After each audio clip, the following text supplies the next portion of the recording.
Mheshimiwa Spika, kwa hali ya uchumi hapa nchini, uchumi umeendelea kukua kwa kasi ambapo katika kipindi cha robo ya tatu ya mwaka 2025 pato halisi la taifa limekuwa kwa asilimia 6.0 ikilinganishwa na asilimia 5.5. Mheshimiwa Spika, ikumbukwe kuwa tulipopata uviko 19 pato la taifa lilishuka chini ya asilimia 4.7. Miaka michache baadaye tumesharudi kwenye asilimia 6 na tunaendelea kupanda kukiwa na matarajio makubwa zaidi.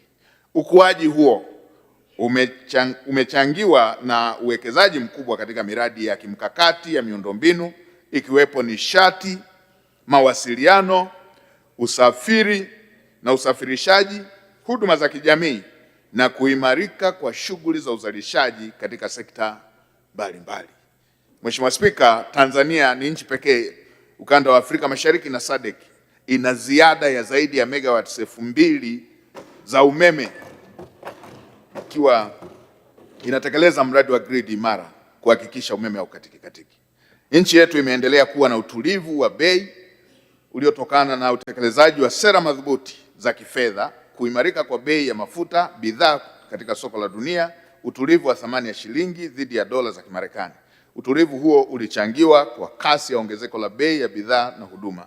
Katika kipindi cha Julai hadi Disemba 2025, wastani wa mfumuko wa bei ulikuwa asilimia 3.5 na kiwango hicho kipo ndani ya lengo la chini ya asilimia kati ya asilimia 3 hadi asilimia 5.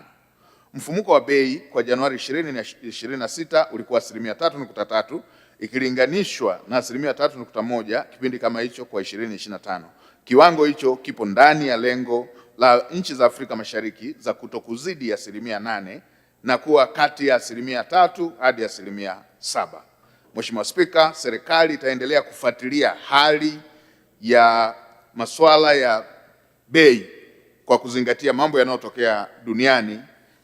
Yapo matarajio kwamba bei zitapanda zikianza na bei za mafuta kutokana ama uhaba ama matatizo ya uzalishaji kutokana na masuala ya vita yanayoendelea katika nchi ambazo ni wazalishaji wakubwa wa mafuta, ama kupanda kwa bima ya usafirishaji wa bidhaa hizo kutokana na kuyumba kwa mambo ya usalama katika nchi zinazozalisha bidhaa hiyo ya mafuta.